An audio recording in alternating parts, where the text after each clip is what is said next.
Po yung latest progress dito sa NAIA Expressway extension to EDSA via Tramo. Ito po yung on-ramp. Nalagyan na nila ng mga base course. Maging dito sa baba, pinakalat na yung base course. Patungo na yan, paakyat doon. Bago nila ipo-ring. Sinimulan ko to, walang naniniwala sa paligid ko. Ano?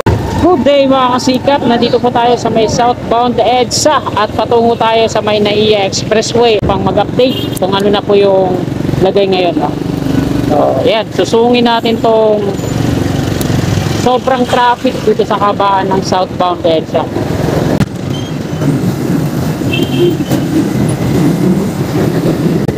Grabe, hanggang buwa na yung traffic na yan. Dito na po tayo sa may flyover patungong Aurora Boulevard. Ito po yung MRT3 rail track sa kaliwa natin at ito na. Ayan na yung traffic dito hanggang doon na yun sa may ramp pababa.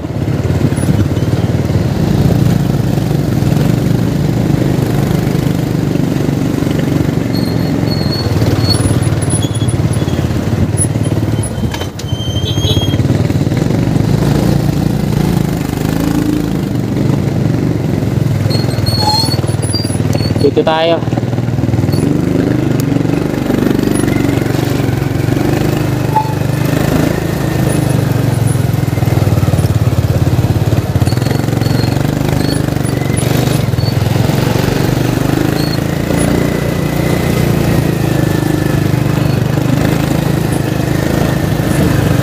Hirap makipagbardagulan dito. Dito na tayo, pababa na tayo ng flyover.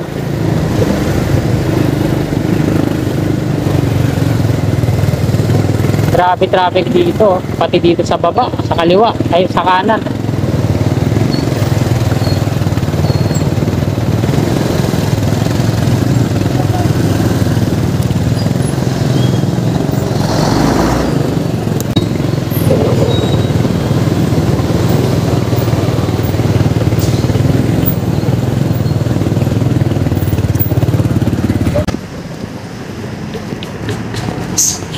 Ito na po yung kasalukuyang update mga kasikap.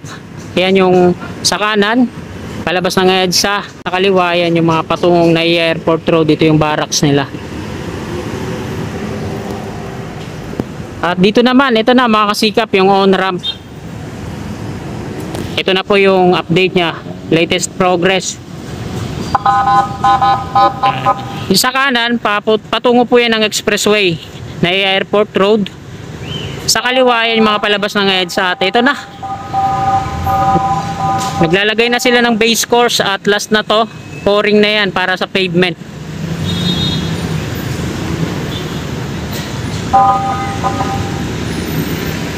Ayan o, nilalatagan na nila ng base course dun sa dulo. So, natapos na po tayo mag-update dito sa on-ramp mismo.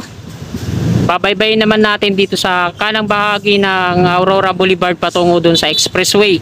Titingnan natin dun sa dulo yung last na 4 na span na ginawa nilang minano-mano nila, lagyan ng slab.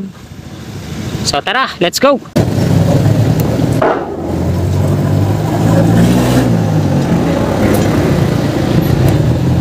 Ito yun, sa gawing kaliwa yung kinunan natin sa taas. Kaso hindi tayo makalapit, dito talaga tayo sa gilid dadaan. Sobrang traffic.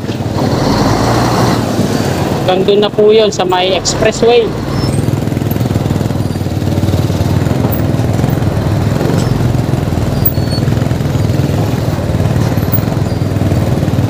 Grabe, no? Tigan labanan dito sa traffic.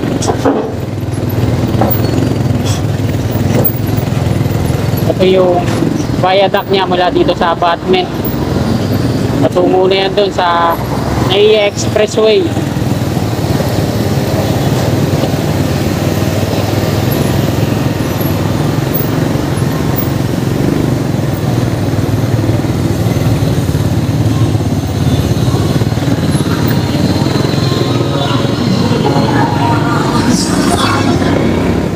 Ito na po yung tulay.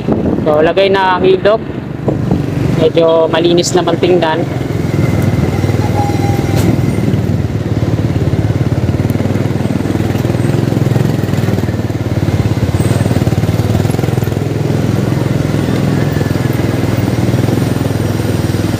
Halos lahat na may naka-install na parapet wall. Ito yung fabricated na. Sinasalpak na lang nila dyan sa mga rebar.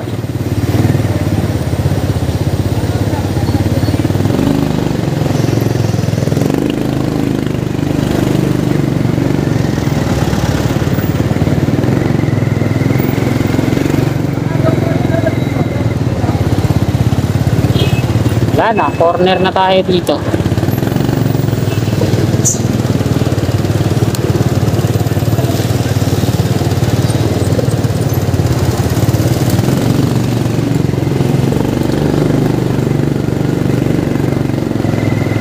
Ganda na tingnan, no? Kaya pala, lumiliko pala si Bas.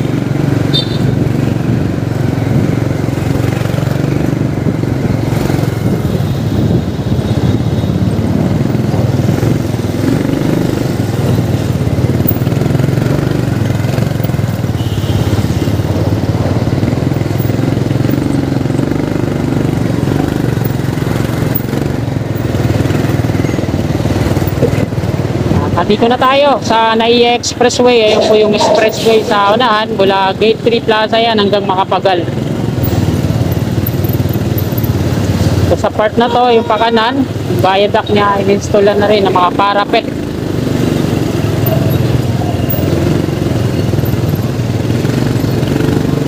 Konting tiis na lang dahil matatapos na rin naman to.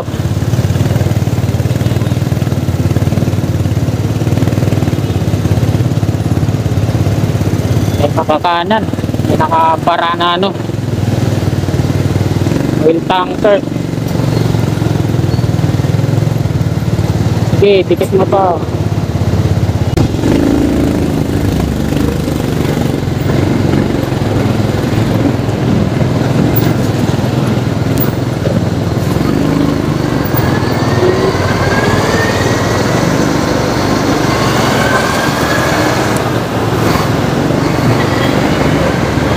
At ito na mga kasikap, halos lahat na nalagyan na nila ng mga scaffolding suporta sa ilalim.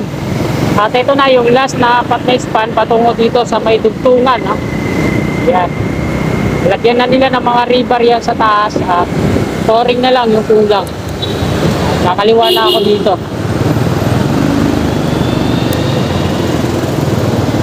Ipinulit natin. Dito siya i-connect sa tabi mismo na expressway.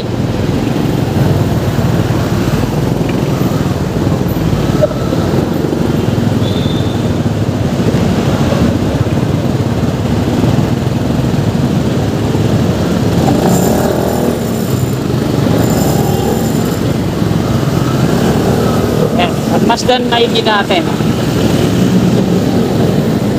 May mga scaffolding support na yan. Hanggang dyan sa unang span. Yung minano-mano nila po, rebar.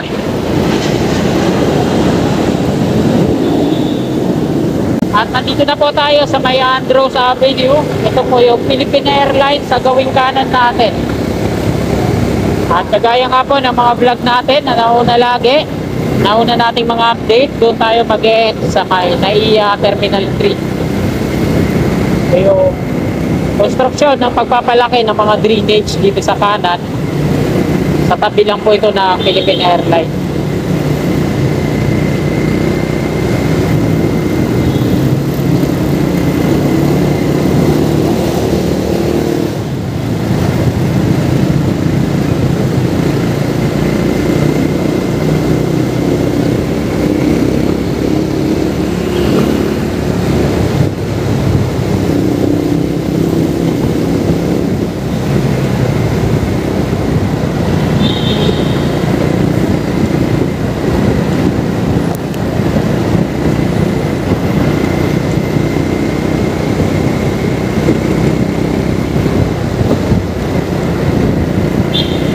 Ito na yung NAIA Terminal 3 Parking Extension.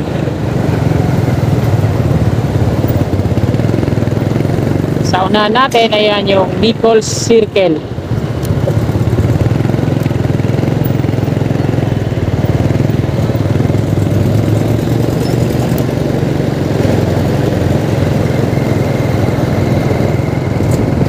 Grabe, lalim ng manhole na yan. Nakakadisgrasya ng nagmumotor yan.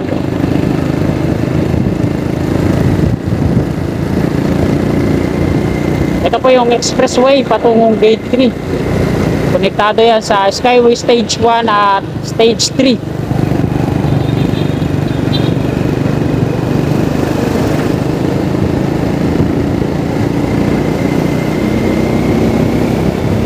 Dito na po tayo sa NAIA Terminal 3. Ito yung Ninoy Aquino International Airport. Yung parking niya sa harapan lang.